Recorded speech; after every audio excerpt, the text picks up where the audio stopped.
Thank you, Mr. Chair. I really can't in any way at all support the land application of biosolids, and therefore, in my view, this move to restudy it, I think, is largely a waste of effort.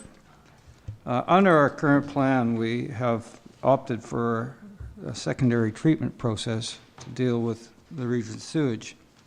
Well, secondary treatment primarily addresses two things: biological oxygen demand, the amount of oxygen required to break down organic material when it enters into the ocean or wherever else.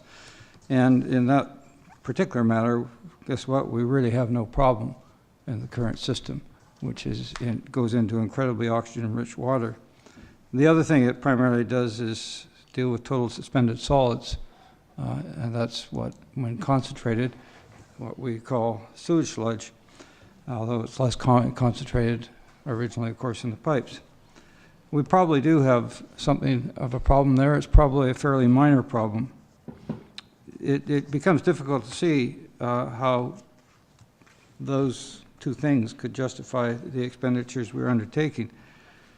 But nevertheless, there are some other materials that people are concerned with, toxic materials, in fact, including heavy metals, of course, but also a whole class of emerging compounds that are emerged in some cases, compounds that human society has created in its wisdom or lack thereof in the last decades, and now enter into the environment with somewhat unsure results.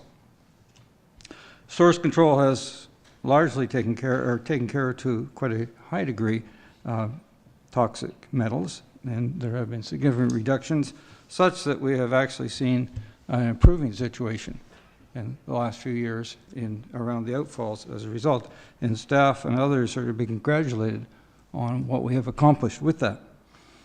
With the other compounds, of course, not so much. We haven't really, we don't know the effects of them. Nobody really does yet, but we are not sure. We have been told dilution is not the solution, and therefore we must deal with those.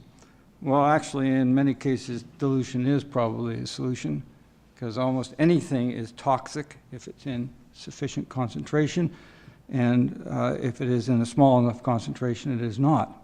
And areas of medicine, chemistry, others would certainly tell you that. Nevertheless, if people wish, there is always the opportunity to take the precautionary principle and do things to make sure those compounds and metals and so forth don't enter the environment.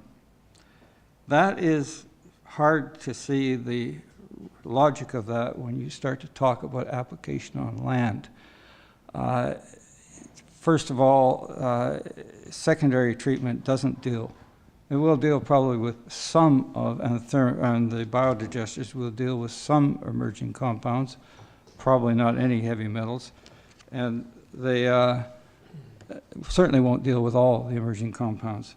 So then you come to the issue of, if dilution is not the solution, it certainly isn't when you are talking about putting things on land.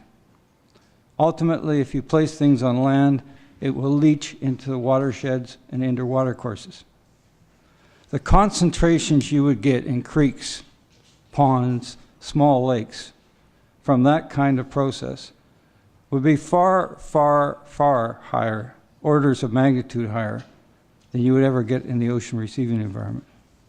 So, if you are concerned with the fact that you don't want to see dilution as a solution, then I question how you could possibly consider application on land where you could create a situation where you truly get toxic levels of some materials and levels of compounds, as has been proven with research in creeks and elsewhere, that really do create environmental adverse effects from those compounds being present in higher levels than they otherwise would be. So I hope this board, in its wisdom, will reaffirm its prior decision and say, no, this is just not a way we can go. As speakers have mentioned, that's the way things are going around the world. I question some of the proponents, and one of the speakers today pointed out how those proponents were really advocates of the sewage industry and went through a name change. It's sort of like Lyme disease. When you found out those who were saying there is no Lyme disease in Canada and it's limited in the United States and all sorts of things, had their research sponsored by the insurance company in the US, the insurance companies, who of course didn't want to pay for the care of it. There is a growing body of evidence that says land application is not a good idea. There is a growing amount of legal action being taken.